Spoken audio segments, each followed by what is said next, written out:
Disclaimer. दोस्तों, ये कहानी केवल एक काल्पनिक रचना है। ये केवल लेखक के द्वारा रची गई यह एक कहानी है।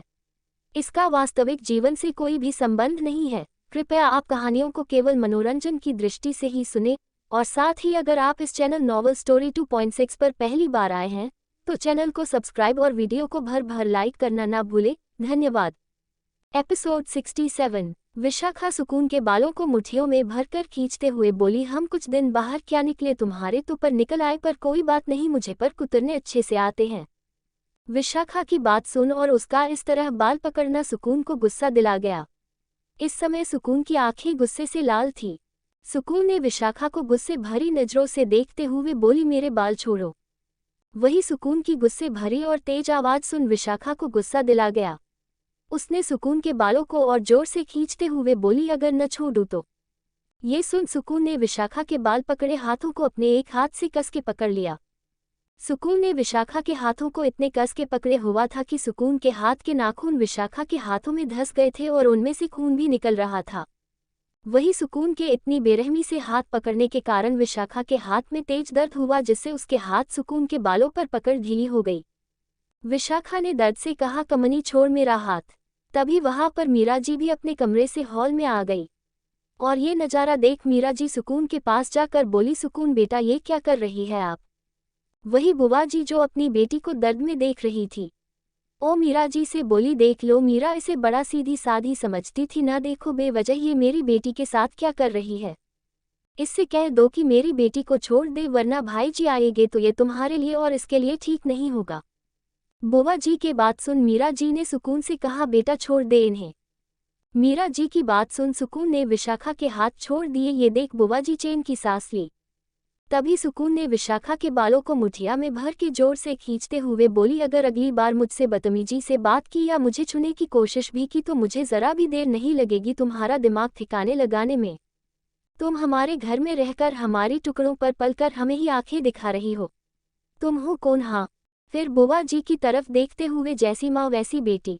समझा दो अपनी बेटी को कि मुझे से उलझे न, वरना इस घर से निकालने में मुझे जरा भी देरी नहीं लगेगी। सुकून की बातें सुन विशाखा के अंदर मानो आग सी लग गई हो। उसने गुस्से में कहा, तुम होती कौन हो हमें इस घर से निकलने वाली? भूलो मत, अगर हम चाहे तो 1 मिनट में तुम्हें इस घर से बाहर निकल दे। विशाखा की बात सुन सुकून जोर जोर से हंसने लगी। सुकून ने हंसते हुए कहा, क्या कहा तुमने? तुम मुझे इस घर से बाहर निकलोगी? वही सुकून को इतना हंसता देख बुआ जी और विशाखा को गुस्सा दिला रहा था। जाहिर सी बात थी, सुकून के हंसी में उन दोनों का मजाक बना रही थी। ये देख बुआ जी गुस्से से बोली, तुम 2 कौड़ी की लड़की, तेरी औकात क्या है जो हमारा मजाक बना रही? ये सुन सुकून डेविल स्माइल करते हुए बोली, तुम जैसी औरतें भी औकात की बात करती है, जो खुद का घर भी नहीं बसा पाई। Shut up! एक जोरदार आवाज से विशाखा चिल्लाई, तुम्हारी हित कैसे हुई मेरी मॉम से इस तरह बोलने की?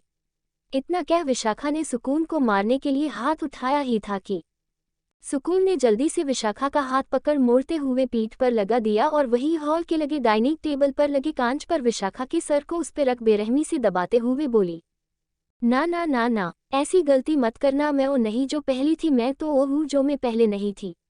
और मुझे कोई फिल्मों की या कहानियों की हीरोइन मत समझना। मैं एक विलन हूँ, एक ऐसी विलन जो मेरे साथ जैसा करेगा वैसा पाएगा। और तुम्हें इस घर में रहना है तो हमारे फेंके हुए टुकड़ों को खाओ और चुपचाप रहो, और जितना कहा जाए उतना करो। समझ गई? सुकून की बातें सुन विशाखा जो दर्द से छटपटा रही थी, सुकून की बातें सुन उसने जल्दी से सर हाँ में हिलाया। जिसे देख सुकून ने कहा, गुड गर्ल। इतना कह सुकून ने विशाखा को छोड़ अपना फोन जो जमीन पर गिरा हुआ था उसे लेकर अपने कमरे में चली गई। सुकून के जाते ही विशाखा ने वही डाइनिंग टेबल पर रखे फ्लावर वास को उठाकर पटक दिया और गुस्से से बोली, मैं इसे छोड़ूंगी नहीं। वही बुआ जी बोली, शांत हो जा पुत्र, पहले चल कमरे में। इतना कह बुआ जी विशाखा को कमरे में ले गई। अब हाल में केवल मीरा जी थी जो केवल चुपचाप तमसा देख रही थी। उन्होंने अपने आप से कहा, हम खुश है सुकून की अब आप खुद के लिए लड़ना सीख रही है। वही सुकून अपने कमरे के बालकनी में खड़े होकर एक टक चांद को देखते हुए बोली, सुकून हम आशा करते हैं तुम जहाँ भी होगी खुश होगी।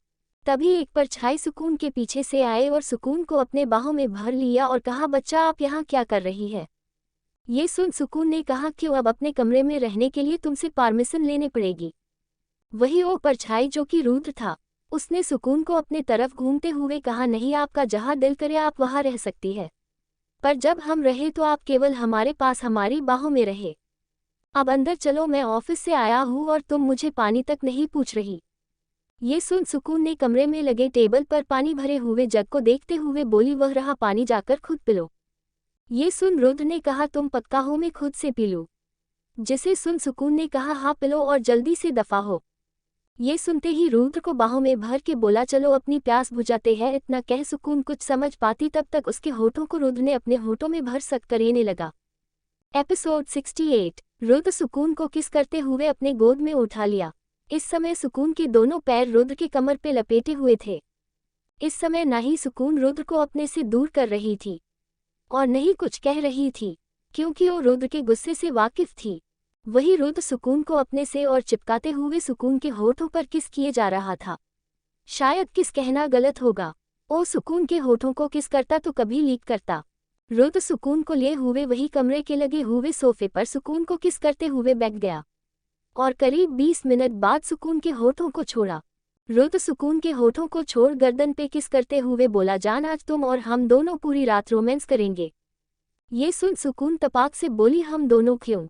तभी उसे महसूस हुआ कि वो क्या बोल गई और अपनी नजरें इधर उधर करने लगी। वही रुद्र सुकून की सवाल सुन एक स्माइल के साथ सुकून के गालों को अपने हाथों से सहलाते हुए कहा, क्योंकि शिवाय किसी जरूरी काम से बाहर गया है, सुबह तक आ जाएगा। इतना कह रुद्र सुकून की गर्दन पे सक और किस करने लगा। कुछ ही देर में सुकून भी अब रुद्र के इतने प्यार से किस करने के कारण धीरे धीरे रुद्र का साथ देने लगी और अपने दोनों हाथ ले जाकर रुद्र के बालों को सहलाने लगी। वही सुकून का हाथ अपने बालों में फिलकर रुद्र सुकून के गर्दन पर किस करते हुए वही सोफे पर लेट गया। इस समय सुकून सोफे पर और रुद्र सुकून के ऊपर था। रुद्र सुकून को किस करते हुए सुकून की ड्रेस की जिप खोल नीचे खिसका दी और ऊपरी पार्वेट कपड़ों को भी निकाल दिया, जिससे सुकून के परफेक्ट शरीर रुद्र के सामने थे। ये देख रुद्र की प्यास और बढ़ गई और बिना समय गवाए उन्हें अपने रोमांस करने लगा, जिससे सुकून की सिसकियां और बढ़ गई। सुकून की सिसकियां सुन रुद्र अब वाइल्ड तरीके से सुकून को रोमांस कर रहा था, जिससे सुकून को अब हल्का हल्का दर्द होने लगा और वो रुद्र को अपने से दूर करते हुए बोली, रुद्र दर्द हो रहा है, प्लीज छोड़ो। वही रुद्र जो सुकून के साथ रोमांस करने में लगा हुआ था, वो हैरानी से सुकून को देखते हुए बोला, अभी आपने क्या कहा बच्चा? वही सुकून रुद्र की बात सुन बोली, दर्द हो रहा है। ये सुन रुद्र बोला, नहीं, उससे पहले आपने ने क्या कहा? रुद्र की बातें सुन सुकून ने रुद्र की तरफ देखते हुए बोली। रुद्र ये सुनते ही रुद्र ने कहा, एक बार फिर से मेरा नाम लो। वही सुकून रुद्र की बात सुन बोली, रुद्र। सुकून के मुंह से अपना नाम सुन सुकून के होठों पर किस करते हुए बोला, आज के बाद तुम मुझे रुद्र बुलाओगी, समझ गई? ये सुन सुकून ने भी अपनी गर्दन हाँ में हिलाई। तभी रुद्र ने सुकून के उभारों को अपने हाथों में लेते हुए बोला, और रही बात दर्द की तो तुम्हें ये रोज सहना होगा। इतना कह रुद्र ने सुकून के उभारों को मुंह में लेकर फिर से सक करने लगा। ऐसे ही सक करते हुए रुद्र ने सुकून के नीचे के कपड़ों को भी निकलना शुरू कर दिया, जिस एहसास से सुकून जल्दी से रुद्र के हाथों को पकड़ अपनी गर्दन न में हिलाई, जिसे देख रुद्र बोला, मैं तुम्हारी हर ख्वाहिश हर बात मान सकता हूँ, पर इसमें नहीं। इतना कहते ही रुद्र ने सुकून के नीचे के कपड़े निकाल दिए और वह अपने हाथों से सहलाने लगा, जिससे न चाहते हुए भी सुकून की आहें निकलने लगी। कुछ ही देर में रुद्र ने अपने होठ वहां रख काफी डीपली सक करने लगा, जिससे सुकून की आहें तेज हो गई। कुछ देर ऐसे ही सक करते रहने के बाद सुकून ने रुद्र से हाफते हुए कहा, रुद्र अब छोड़ दो। वही सुकून की बात सुन रुद्र बोला, नहीं जान, अभी मेरा मन नहीं भरा है। ऐसे ही रुद्र ने सुकून को लगभग 2 घंटे परेशान करने के बाद रुद्र ऊपर आया और सुकून को अपनी बाहों में भर लिया। सुकून रुद्र से छूटते ही कुछ ही देर में रुद्र की बाहों में सो गई। वही रुद्र सुकून को देखते हुए बोला, तो दोस्तों आगे क्या होगा यह जानने के लिए इस स्टोरी को सुनते रहिए सिर्फ और सिर्फ novel_story_2.6 चैनल पर। और अगर कहानी आप सभी को पसंद आए तो वीडियो को लाइक, कमेंट और शेयर जरूर करें। धन्यवाद।